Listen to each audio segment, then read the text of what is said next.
We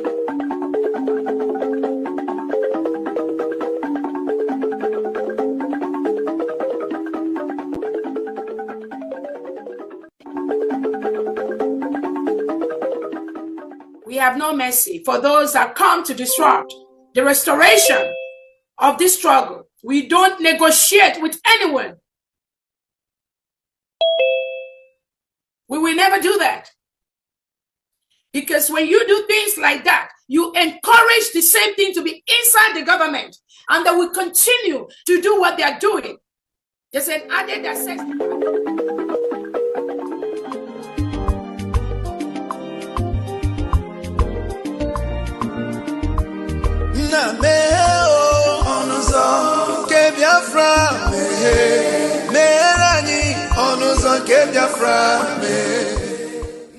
Welcome, fellow Biafrans, lovers of freedom across the world. I welcome you to this amazing platform.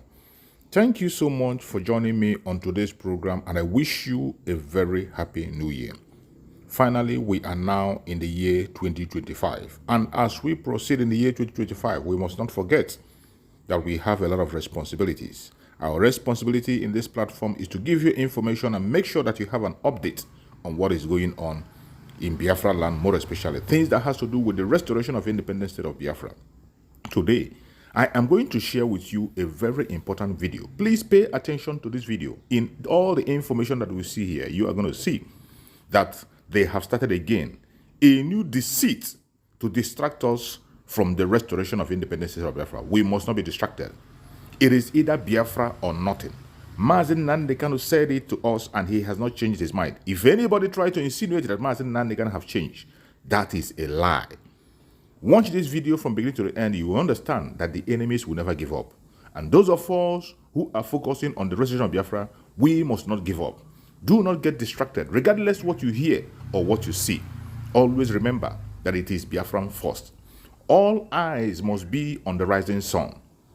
Every eye must be on the rising sun. Do not allow yourself to be carried away with things that are happening around you. The restoration of independent state of Biafra is one thing that we must focus on. We have the United States of Biafra now. Let's watch. Despite being referred to the Senate Committee on Ethics, Privileges and Public Petitions for Disciplinary Review, Senator Natasha Akpoti has filed a lawsuit against the President of the Senate, Senator Godswill Akpabio, for alleged defamation. Akpoti Udwanga raised concerns after her seat was being reassigned following a shuffle triggered by opposition members switching to the majority wing. She resisted relocation, leading to a confrontation and her and the Senate President. In the suit filed before the Federal Capital Territory High Court on 25th of February, the Senate President of Federal Republican Legislative aides to the Senate President, Ufon Patrick, were listed as second and third defendants. Meanwhile, Citizens Network for Peace and Development and Civil Society Organization, CSO, has asked Natasha Akpoti, Senator representing Kogi, to redirect her energy to legislative duties. In a statement, Francis Wanner, the executive director of CSO, asked the lawmaker to refrain from activities as perceived as distraction to the Senate. Wanner said the Kogi senator should be fighting for poor Nigerians rather than fighting over seat allocation in the chamber. So joining us now on the show is Senator Natasha Akpoti, this day award Senator of the Year, member representing Kogi Central of the National Assembly. Let's go to it because there's a lot to talk about, Natasha, and there's a one for time. There's been some allegations, of corruption against you by some Northern, youth association. Can you address those allegations? That's number one. Number two, can you tell us how seats are being arranged, in the Senate, and what transpired, your take on that?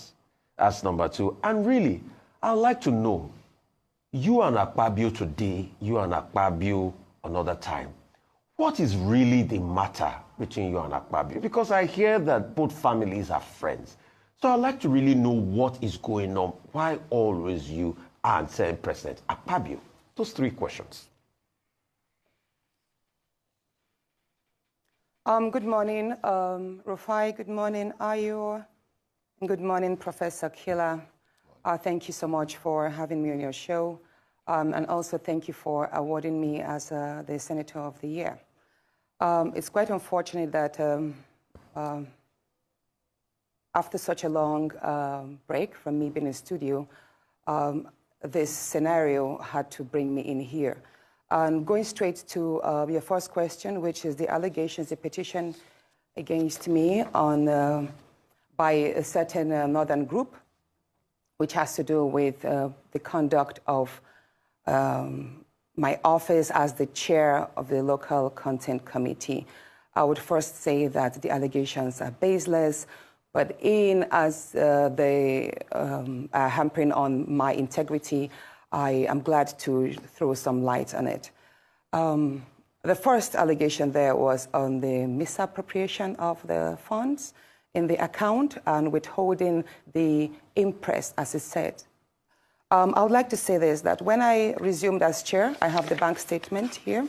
It's the Sterling, it's an account under the name Senate Committee on Local Content, and the account is with Sterling Bank, and the account number is 00662082209. And when I resumed as chair of the committee, the account balance was 0. And then gradually, at the time I handed over to the next chairman, the account had 13,649,335 naira and 4 kobo. And I will say this, the first month after my resumption, the clerk of the committee, whose name is well listed there, probably the lady who is behind this petition, Mrs. Edith Aja, she approached me in January and said, oh, the first month's payment has gotten in. And I was like, what do you mean by that? She told me that every month, every committee in the National Assembly receives 950,000 naira as running or operational costs. And so that I said, okay, what is the money supposed to be used for? She said, it's for logistics, mail dispatches, whenever refreshments for meetings that we have, and all that. I said, okay, so if 950,000 naira has hit the account, we are yet to call for any meeting, so I think leave that money there, or is there a problem?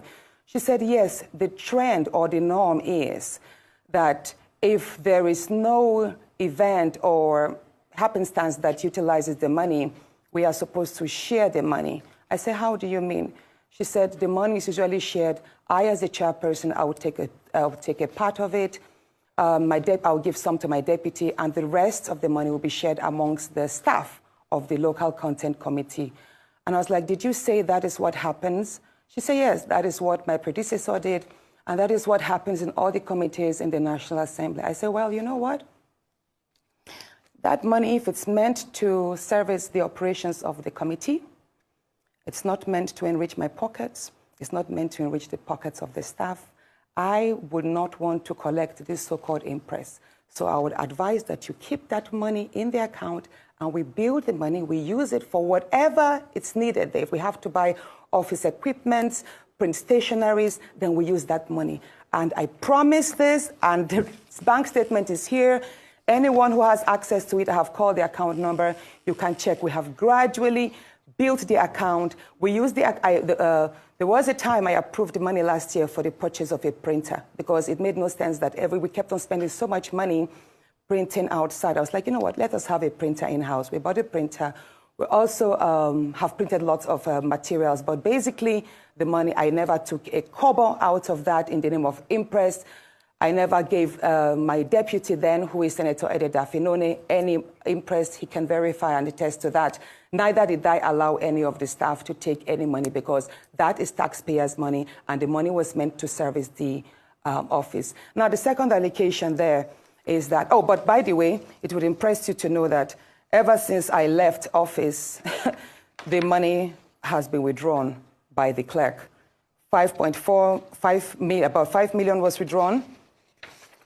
And 2 days after my removal again, 4.9 million was withdrawn. So as at today, the bank, that account that had 13 million has only 123,000. Now, the second allegation there is that I harassed the clerk, and I called for the CVs of the staff. Now, this is it. I believe in I believe that the committee was set to oversee the operations of all the IOCs and the national industry players, and to also strengthen in-country capacity with regards to the oil and gas sector. So such a committee needs the services of lawyers and auditors, because we have to look at a whole lot of accounts and how monies are being spent, monies that are due to strengthen the educational and training sectors, how they are being spent. So one thing, again, the clerk told me was that we needed to deploy the services of an external consultant. And I told her, I was like, why do we have to deploy the services of an external consultant when we have in-house staff? The Committee on Local Content had about 10 or 11 staff at the time. And I was like, we should be able to do this job ourselves. I am a lawyer. I can do my own part wherever one needs to refer to the Constitution or to the Act as it may.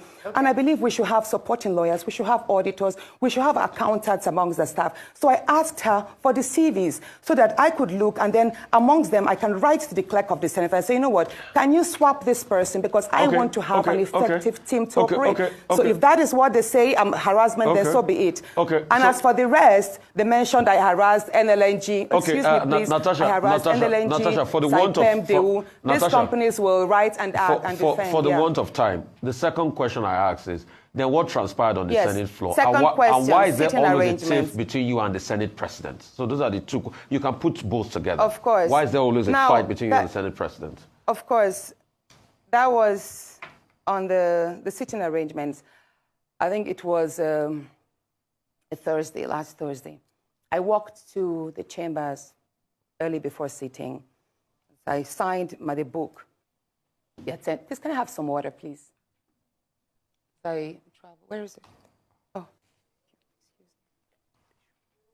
Okay, we'll just wait I flew all night, so I'm kind of drained. Okay, so yes, you were saying, yeah. The sitting arrangements. I walked into the chambers that morning. I signed my attendance sheet, and I was walking straight to my usual seat, which is the last seat by the door, like at the topmost last seat by the aisle. So, and then I was told by one of the sergeants at arms that, oh, ma'am, that is no longer your seat. You are now sitting at the far end there. And I was like, since when? They said, well, that's what the Senate President instructed. I was like, I was in chambers yesterday, which was Wednesday. I've not been notified. Why did you change my seat? What reason? I'm comfortable here. I'm okay here. I wasn't notified to that. So I was upset. And then I said I refused to move to the new seat. I don't even know what the new seat is. I don't even know the number. I don't know. But they told me it was the last seat, appointed the last seat at the far end. So then the procession came. The president walked in to the seat, and then the rest was shown online. I was already told, by the way, that I should gently move. Some senators messaged me that I should please adhere to the change and move to my seat, because that was a trap, a setup. And I was like, I was trying to understand what trap, what setup. At that point, the minority leader, Senator Abamoro, walked up to me, and he told me, Natasha, please just obey, just go to that seat. And I'm like, no, sir, you are my leader. You should speak for me. I am not aware that my seat has been changed. And I believe I should be given a chance. Maybe they should explain to me why my seat was changed. Maybe I can also explain why, if they could maybe consider leaving me here, that I'm not moving. He said, he pleaded with me that I should please move to the other seat and not explain that we could address it later. And I said, sir, I have hit these chambers, I have complained, and you have witnessed several of my privileges, me being maligned several times, and you never stood up for me. So no, I am not moving there, because I do not trust that if I move, this matter will be addressed. So I am going to raise it on the floor. That was what I told my leader, who is the leader of the minority, Senator Abamoro. And then he walked. So after that, I was about to be... Then the minority whip now read the rules that I have broken the Senate rule by not adhering to my seat change. Allocation, and that was when, at the time the Senate President was about to read my seat allocation. At the time the Senate President was about to read, because the next thing he was going to do was to read my suspension because I failed to adhere to that. But he had already made some statements that, Senator, the whip was... Hold on. Yes, it's just that we had to manage. Already had mentioned Senator that. Natasha. Yes, ma'am. I'm so sorry, but we had to manage our time, and part of the question. Okay, so you might. So at that point, I knew I had to read Order 10. Okay. Yeah, I had to read Order 10. Now, what is Order 10? Many people don't understand. So now, Order 10 is is an SOS for every senator who feels their rights and privileges have been breached. So and permit me to quickly read what's said at 10 here. It means any senator may rise at any time to speak upon a matter of privilege suddenly arising, and he shall be prepared to move without notice a motion declaring that a contempt or breach of privilege had been committed. Now here it is. It does not say I cannot read that order in that place. But whenever a senator feels that their rights have been trifled upon, I have the right, even if I'm laying on the floor, wherever a senator is in that place. This order book does not say Order 10 should be read from a particular seat. Okay, Senator Natasha, let me come in here. I have no right to speak from that seat, that I should speak from my new seat. Yes. The Senate President aired. Hold on, please. This is a very important point. Okay. The Senate President himself made a mistake by not allowing me to speak on that Order 10, because it says here, and let me mention number 11. When a matter of privilege, Senator Natasha, I'm going to have to come in here. Senator Natasha, I am going to have to come in here. Thank you so much. Yes, please. You'll have more time to explain, but we have such limited time and we want to get as much out of this interview as possible. Well, thank you for expressing and opening up your statement. So what I assume from what you said now, because that was the question I was going to ask you, was the Senate Standing Orders, Chapter 362. A senator may only speak from the seat allocated to him, provided that the president of the Senate may change the allocation from time to time. So what you're saying is that Order 10 trumps Order 6.2 in terms of your ability to speak. But you can respond to that after I ask this question. Based on that, you make allegations, or you made allegations last week, Thursday, in the chamber saying that you've been maligned. In fact, you said to the Senate president on the floor, in the chambers, that you are not afraid of him. Can you share or expatiate on what you mean by that? And when you had a follow-up interview, you were talking about how some of your privileges were deliberately taken away from you. What was the motive behind this? And then finally, is this exclusive to you alone? Or is it just because, I mean, there are many things that have come up because you're a woman, there are only 4 women in the House, you and the Senate President have personal altercations that have now appeared in the chambers. Is this the privileges being withdrawn from you exclusive to you alone, and why do you think that is? Now, thank you. Indeed, the Senate President has the right to allocate seats to every senator, and the senator should speak from that allocated seat. But here it is. I was not about to make a debate. Neither was I about to contribute to a motion. I was reading an SOS, which is a lifeline of any senator. For any senator to have invoked Order 10, that means his privileges were already, or her privileges were already infringed upon and denied. And that can be raised anywhere at any time. So once a senator shouts Order 10, believe me, even if I'm being dragged on the floor and I say Order 10, they are supposed to listen to me. Wherever I sit in that place, that's why he said any senator may rise at any time to speak upon a matter of privilege suddenly arising, and I should be prepared to move safe. So in this part, the Senate President, once I raised Order 10, he ought to have allowed me to speak, and then he could have maybe taken his own discretion to overrule it, or move that complaint to the Ethics and Privileges Committee. But the Senate President failed to do that. Instead, he ordered that the Sergeant at Arms should move me out of the chambers and prepare for my suspension. Okay, next question. Now, you're talking about my outburst. Yes, I did mention. I did mention that my rights in the Senate there, I have been dehumanized, I have been maligned, and all what.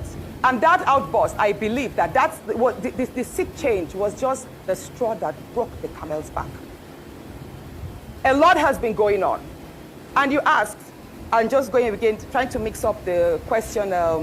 Yes, that's fine. Mix with this so I asked you, you made a statement that you've been maligned, you are not afraid of the Senate President, and that I asked if this was exclusive to you alone or if this is a particular trend. Yeah, that outburst, that's what I'm about to explain that. Yes. Yes, so many people do not know what I'm about to say, but I'm going to speak my own truth. And the Senate President is allowed to counter that.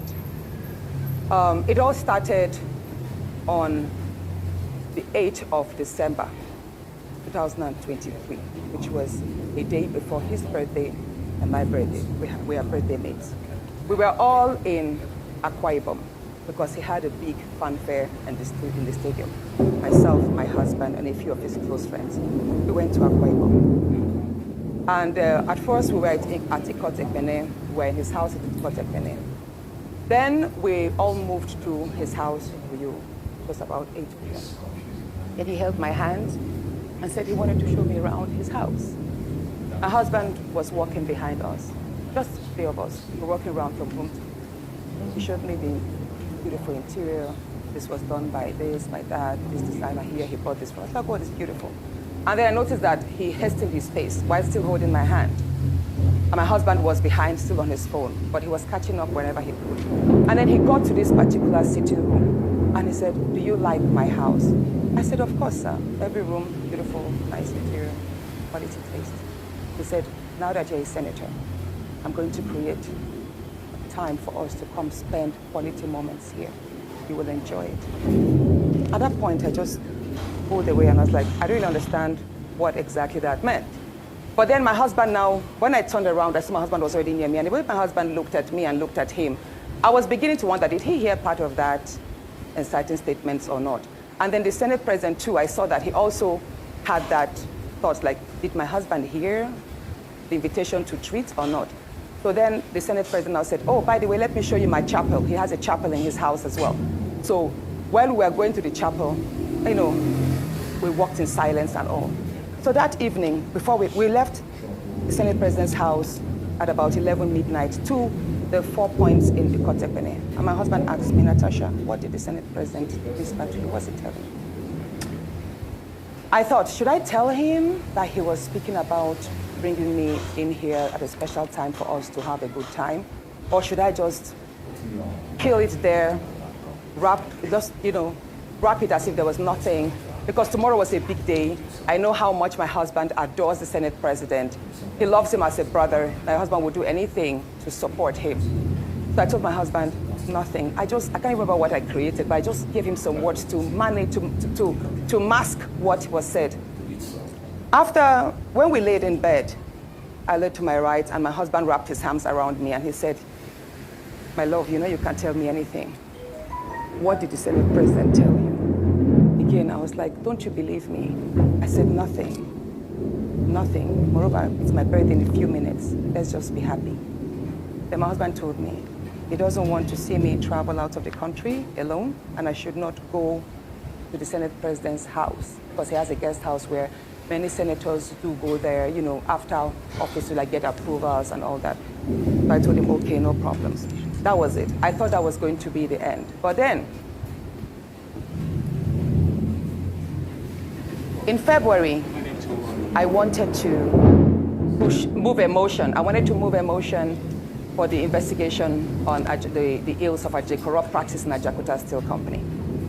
I listed that motion 5 times. It was the 6th time that it was listed on the order paper that was approved. Many senators can testify to that. Each time the motion is listed, just before he takes it, he will say, oh, Senator Natasha, we can't take this motion because the board of the Senate does not accommodate it. Or he will speak on others and then let it drag so that just before my motion is taken, the time will be well spent and won't. So he kept on doing that. I went to him in his office and I said, Senate President, you know how important this Ajakuta Steel Company to me is. You know how important it is to my people and to Nigerians. I've noticed that you have stepped down this motion. As a matter of fact, the number of senators told me, go and see him and plead with him so that he would take it. I was like, sir, please, why can't you take this motion? It's very important. It's been listed. Then it was listed the 3rd time I stepped down. He then said, Natasha, I'm the chief presiding officer of the Senate. You can enjoy a whole lot if you take care of me, make me happy. At that point, I said, sir, I'll pretend that I didn't hear this. He said, well, the ball is in your court. I left his office, and when I got home, I told my husband, I didn't tell my husband what happened. I just told my husband, please, can you speak to the Senate President to allow my motion to go through? I think I also spoke to the DSP, to the leader, Senator Panick. I spoke to a number of senators that they should please intervene and allow him to do that. I never told them what happened. My husband had to take a trip to London. Then the Senate President traveled to London. My husband met with the Senate President in London and pleaded with him. Let my wife take this motion on Nigeria. That is very important to her. Okay. All right, Senator Said, Natasha. okay, that he did not take it because he was protecting me. Hold on, please. He didn't take it because he was protecting me. Protecting me from what? Anyway, at the time my demotion was taken, it was the Deputy Senate President, His Excellency Barrow, that actually sat. The Senate President stood up and walked out. So it was Senator Barrow that actually took it. All right, Senator Natasha. And from there, Senator Natasha. many other incidents happened. Yes, Senator let's Natasha. talk about the nightclub. Yes. Hold on, let's talk about the nightclub incident. Professor Kila is going to ask you a question. I'm so sorry to have to interject here, but I just want to mention that, and I'm glad you gave the caveat at the beginning of your statement, that this is your side of the story, and the Senate President has the right to defend himself or to counter what happened between you privately. So what I assume, or for what you're saying, is that what happened last week Thursday began from a private conversation, and then you have felt like you've been maligned as a result of you not agreeing to certain propositions, right? Yes. Okay, so what has happened? Yeah, you know the same story of when a student keeps being failed. Yes. Please, let me say this, Ayo. You know the situation we see in universities whereby a student is continuously being failed just because she has not slept with the lecturer. That's what I've been facing, in simple terms. Thank you. Professor Kila. That is what I have been going through. Thank you very much, and Professor Kila. Now, moving to, should I speak about the nightclub incident? No, that's okay. No, Professor Kila will come in now. Thank you. Don't do that. It's not the time to come in because you've just indicted the lecturer indirectly.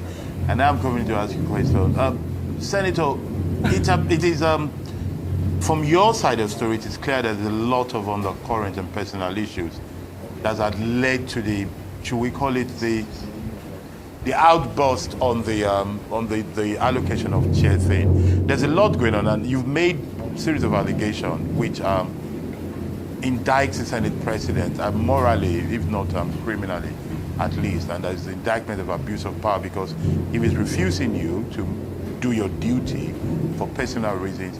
We need to see if he has the right to do that. But let me ask you a question, just to simplify. This idea of your seat was reallocated and you don't want to use it. What's in a seat?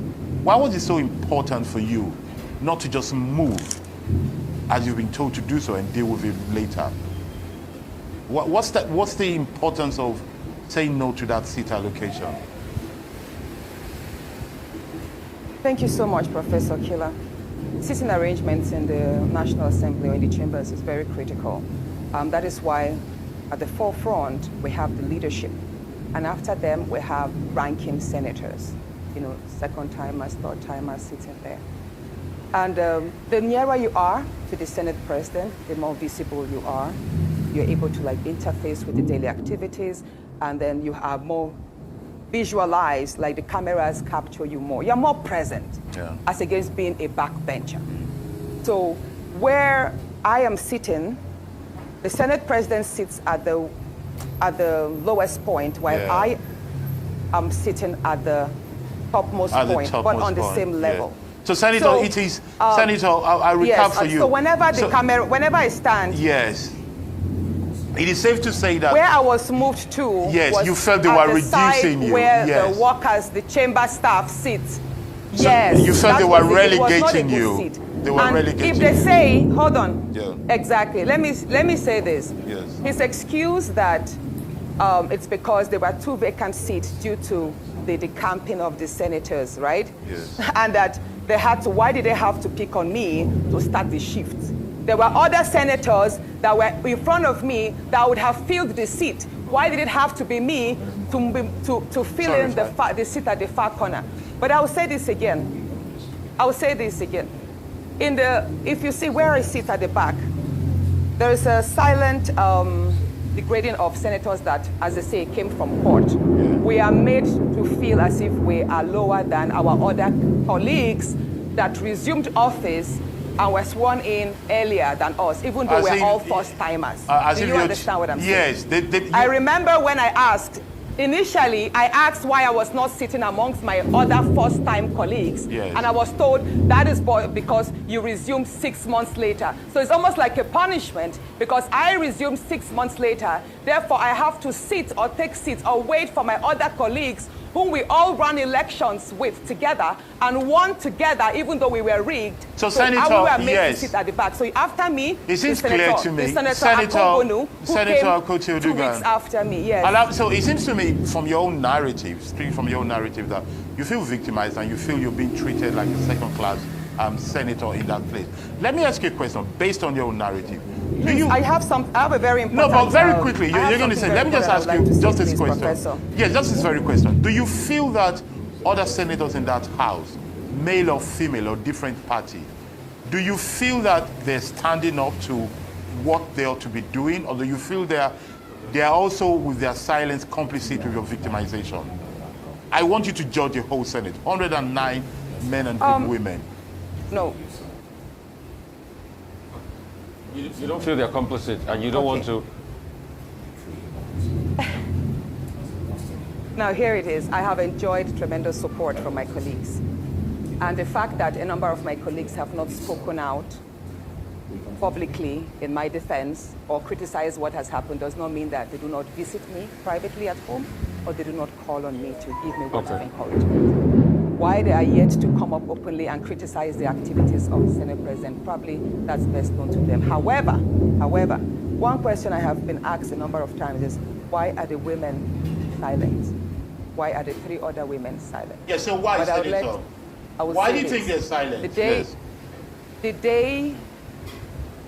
day I filed the suit of defamation, the suit that sexual act whereby the Senate President's SLA on new media, Mr. Patrick Fong, sexualized me by addressing my attire as being transparent, and that the only thing I know how to do is to wear pancake to the chambers.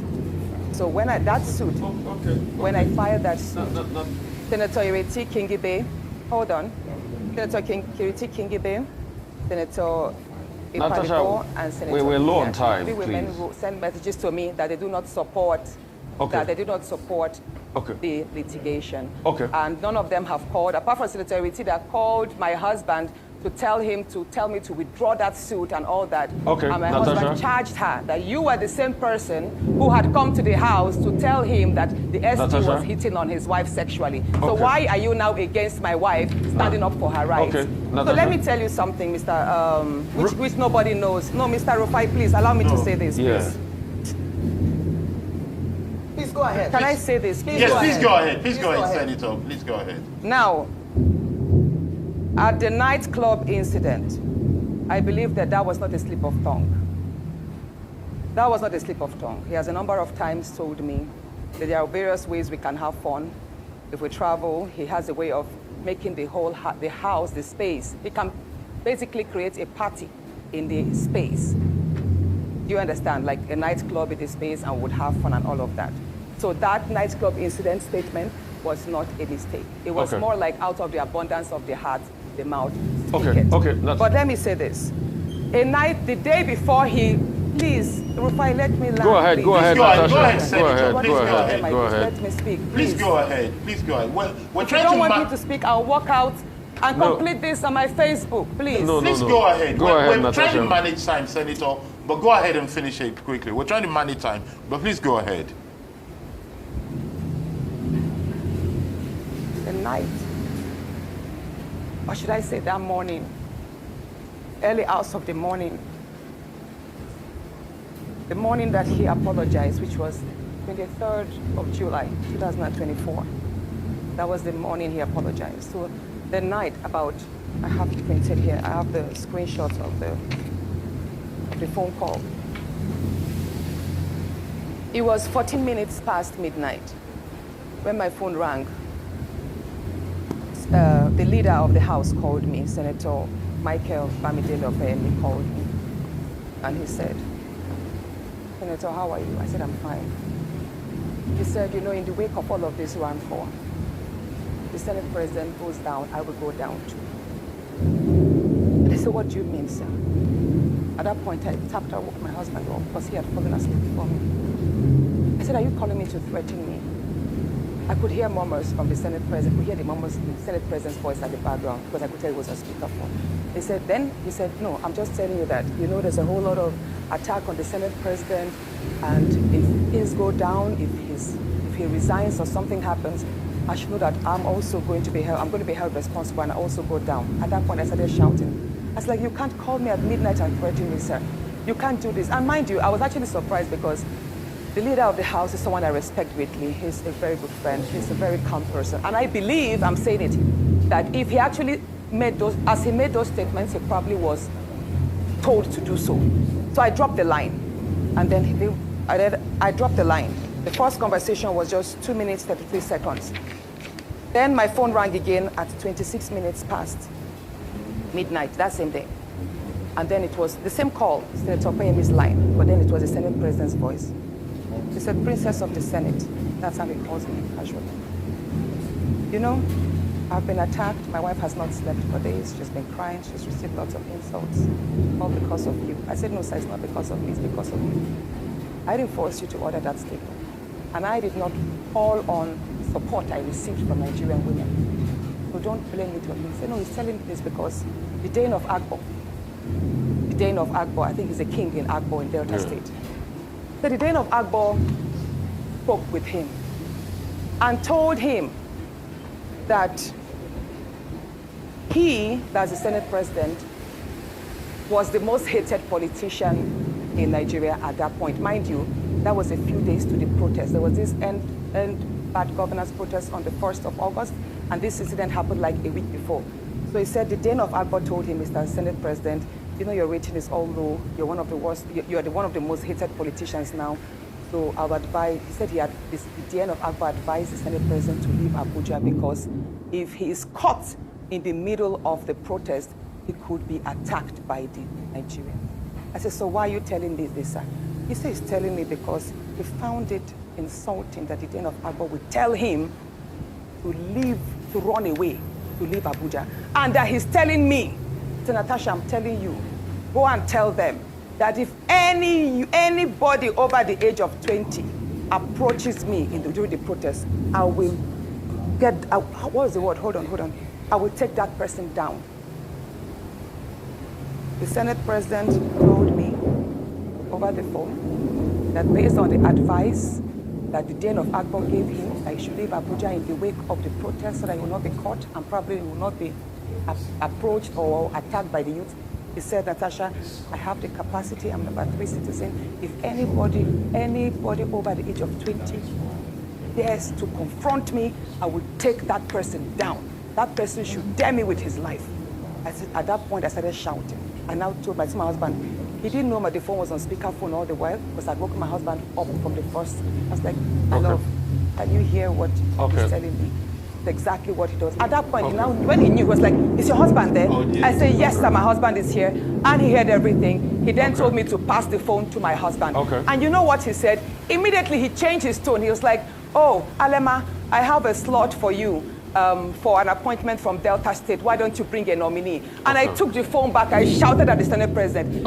I said, you can't pacify us. You can't threaten me on one side and then pacify me. Sir, I'm aware, even though the conversations took place by WhatsApp, I know that the DSS and the NSA's office, they have the tools to extract these phone calls.